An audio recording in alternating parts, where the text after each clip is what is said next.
Hey, buddy, what's going on? My name is Chris Johnson, and I've been having a tough time at work lately. It's been a fucking struggle because a lot of shit's changing. I don't like change.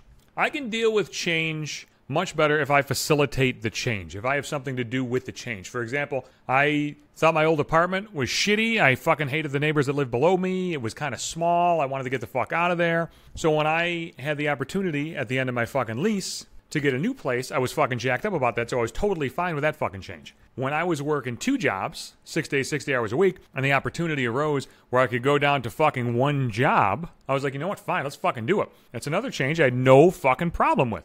But when things are going fine and you're relatively comfortable at whatever situation you're in, whether it be at work or whether it be at life or whatever the fuck, and things change then, I have a tough time dealing with it. Especially when nobody has any fucking information. That's one of the things that bothers me about my new job. Actually, a lot of my jobs have been like that, where nobody fucking knows anything. Nobody knows what the fuck's going on. Nobody fucking communicates anything. So it'll be like, listen, I used to be your supervisor. I'm not going to be your supervisor anymore. I'm changing shifts. My old boss, short stack. So I'm like, fuck. I got to get used to a new fucking boss. God damn it. So I'm uncomfortable. I'm comfortable with a short stack. I'm not comfortable with this new boss. I don't even know who the fucking new boss is going to be yet. It's like, yeah, and, you know, your team's splitting up. You're going to be sitting near new people. You're going to be sitting in a new section. Wait a second. Nothing is staying the same? Jesus fucking Christ. That's when I have a fucking problem. Like, nothing was staying the same. The people sitting around me changed. The section I'm sitting in changed. My boss changed. The other teams around me changed. Okay, good. All that change is taking place. When's it happening? We don't fucking know when the fuck it's happening. Oh, god damn it. Now I'm a fucking head case. Everything always turns out fine. Like, I fucking worry for nothing. All the changes finally happened. I'm good. I got a new soup. I got, like, new people around me, but I know a lot of these people. So, like, I'm comfortable with them. I'm comfortable with the other people around me. So, like, everything, like, turned out okay. But, like, I haven't talked, like, a ton with these new people. So they don't know a lot of shit about me. And I'm at that point now in my life where the divorce is like a fucking punchline. There's a lot of phases, a lot of levels, a lot of subtle levels of divorce. First, it's I want to kill myself for about 8 months. And then after that, you know, just fucking bawling all the fucking time. Like, it was a hard fucking time. So it took about a year to get past that bullshit. And then some girl I knew was like, hey, you want to fucking go out? And I was like, this is a great idea. And then that was fucking terrible too. And then it just like fucking sets back your fucking recovery, and then that's bad. And then so like 2 years go by, probably took a good year to start like feeling really good again. And then like another year to be able to like totally fucking talk about it freely with no like fucking residual effects. And now I'm like at 3.5 years, where it's just like a fucking punchline. Where like everything, like there's nothing fucking better than fucking divorce jokes, or fucking ex-wife jokes, or how fucking inadequate I am, or all that bullshit. So we gotta do these fucking meet and greets with like the new fucking team or some bullshit.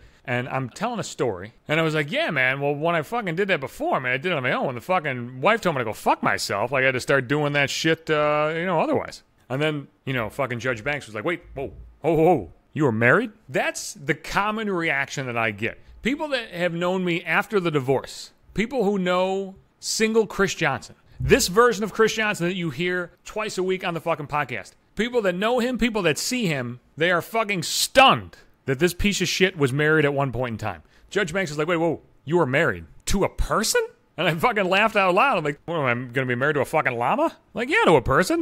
What do you fucking mean? Like, it's stunning. It's a stunning turn of events. I remember when I worked at the office store, somebody told me that.